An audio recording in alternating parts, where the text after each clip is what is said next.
Hola, ¿qué tal? Comunidad estudiantil del Instituto Frida Kahlo. Es un gusto para mí estar hoy aquí a través de este espacio virtual. Mi nombre es Laura Anaí Salgado Espinosa, psicóloga especialista en género y derechos humanos.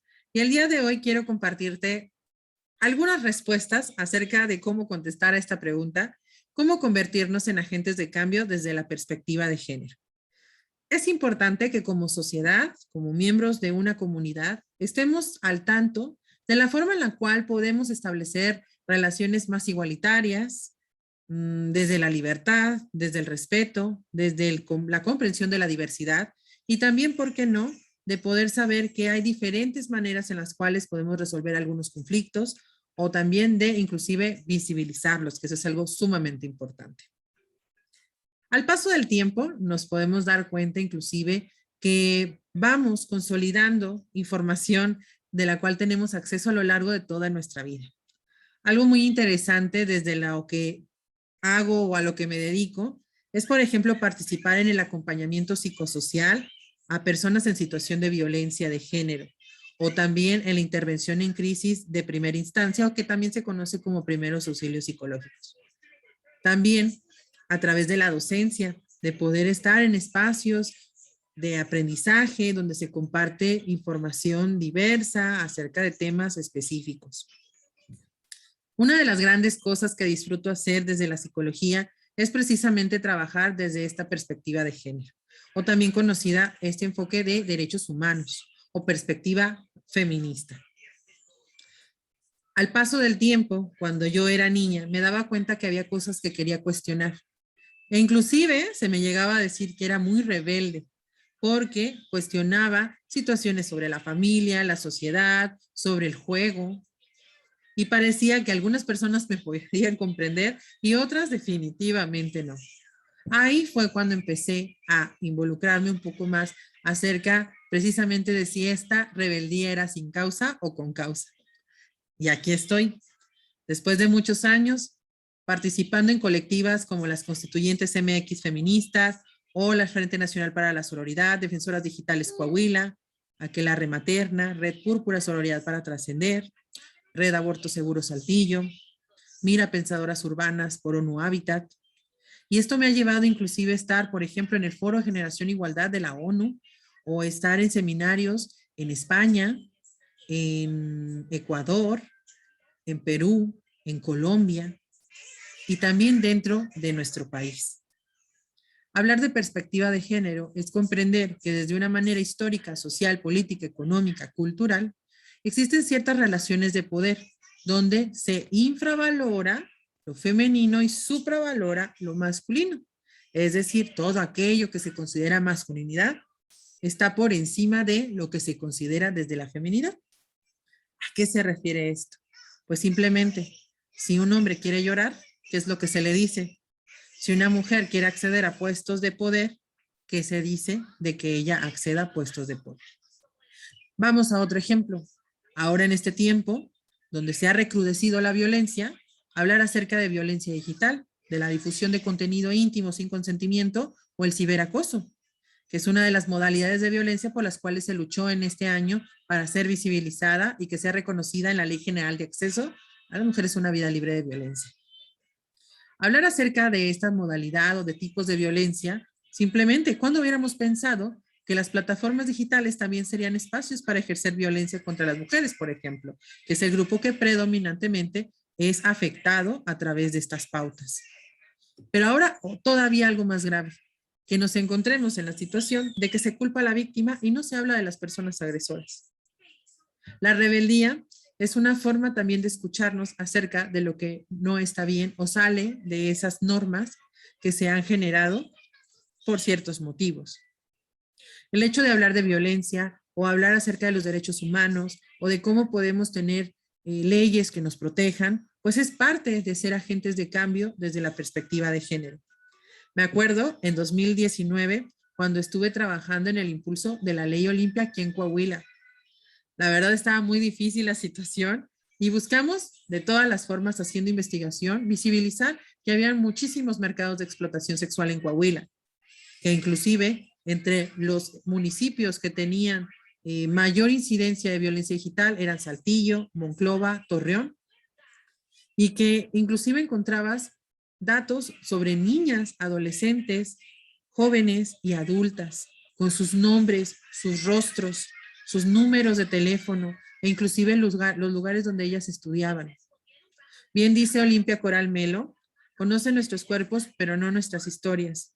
Y algo así ocurría también, no nada más con esta forma de violencia, sino con muchas otras más.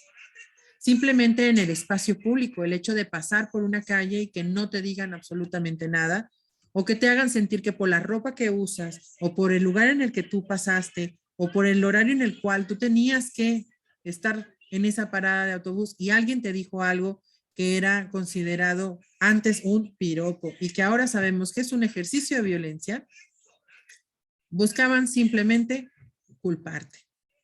¿Desde dónde hablamos cuando hemos vivido una situación complicada?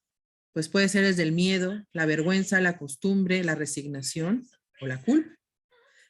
Todas estas formas es importante que sepamos que no estamos solas, que no es nuestra culpa y que tenemos todo el derecho de poder establecer lazos con otras personas que puedan ser nuestra red de apoyo y nos escuchen atentamente y antes de darnos un speech o un discurso de por qué debimos hacer las cosas distinto, mejor que nos den soluciones. La perspectiva de género también aborda el pensar que los cambios son necesarios y tal vez las cosas serán diferentes hace 10 años, pero al día de hoy, 2021, necesitamos cambiar nuestra mirada. Por eso hablamos que la perspectiva de género es ponernos las gafas violetas para poder ver todas esas situaciones que no están bien y poder buscar la manera de hacer algo distinto. Cada quien elegimos nuestro camino y en este caso, cuando yo elegí abordarlo desde la perspectiva de género, por supuesto que fue tema de debate, si me consideraba feminista, si no, porque hay muchos estereotipos también en eso, o también el pensar que algo que me llamaba mucho la atención de, va a imponer una ideología. Y decías, realmente no.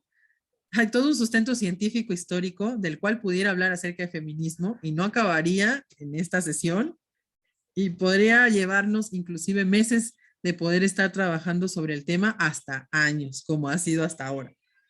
Entonces, con esto es importante que sepas que al final hacer un cambio representa un compromiso y una gran responsabilidad, que rompas con las estructuras de una manera en la cual promuevas cambios para la salud de las personas, para poder establecer nuevas oportunidades o inclusive decir aquello de lo cual se quiere guardar silencio, es parte también de esa naturaleza que tenemos revolucionaria y que podemos hacer grandes cosas.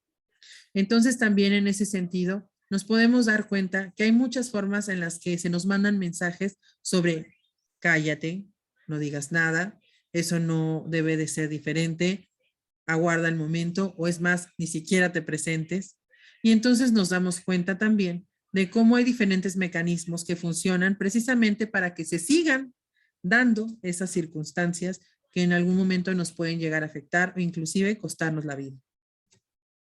No es un secreto que en nuestro país ocurren 11 feminicidios al día, que es primer lugar en abuso sexual infantil y en embarazo infantil y adolescente. Algo está ocurriendo y necesitamos hacer algo ya. Asimismo, también el no confundirnos. Una cosa es que hablemos desde cuáles son las situaciones específicas que pueden suceder entre hombres y mujeres y otra muy diferente es el hecho de estar unos contra otros. La realidad es que no va por ahí. Hablar de ser feministas o de trabajar desde los derechos humanos implica el realmente enfocarnos en tener conocimientos sustentados para entonces decir qué es lo que ha pasado desde la Declaración Universal de los Derechos Humanos en 1948 hasta ahora en 2021 y qué necesitamos cambiar. Por eso luego vemos a través de redes sociales que es muy fácil emitir comentarios, pero a lo mejor no sabemos de fondo qué es lo que está ocurriendo. Por eso, cuando veamos una situación donde alguien esté sufriendo, dejemos la indolencia y pongámonos las gafas violetas para entonces comprender que las cosas que pueden llegar a pasarnos en ningún sentido será nuestra culpa. Podremos en algunas tener responsabilidad, como el hecho de tus calificaciones o qué vas a comer más al rato o quiénes son las personas que consideras tus amigos. pero jamás el que alguien te haga daño. Nuestra mente, nuestro cuerpo, nuestra historia, nuestras memorias y nuestras decisiones son nuestras. Si alguien intenta convencernos de lo contrario, hay que prestar mucha atención desde donde nos lo dice, desde su experiencia, desde el abuso, desde la indolencia, desde donde nos quiere silenciar en ese alcance mínimo de nuestros derechos humanos. Entonces, yo te invito a reflexionar acerca de qué has vivido tú que te haya hecho sentir con miedo, con resignación, con impotencia, con culpa, con vergüenza, y que en algún momento hayas elegido guardar silencio. Recuerda que habemos muchas personas con nuestros oídos más grandes que nuestra boca para escucharte atentamente y en algún momento brindarte soluciones y alternativas que puedan ser acordes a lo que está pasando en ese momento en tu vida. Somos más los buenos y las buenas y es por eso que es necesario conocernos, encontrarnos y saber qué redes podemos multiplicar para mejorar nuestro mundo y nuestra sociedad. Entonces, ¿cómo ves? ¿Quieres convertirte en un agente de cambio desde la perspectiva de género? Todo comienza desde que empieces a cuestionarte. ¿Realmente cómo pudiera ser? Y si te late esta idea, pues contacta también a quienes nos han facilitado el estar el día de hoy a través de este video para entonces conocer un poquito más y con mucho gusto también facilitarte el acceso a mis redes sociales para estar en contacto y poder saber cómo construimos estrategias que puedan servir para todos, todas y todes. Hasta luego, te mando un abrazo a la distancia y asimismo que tengas un excelente día.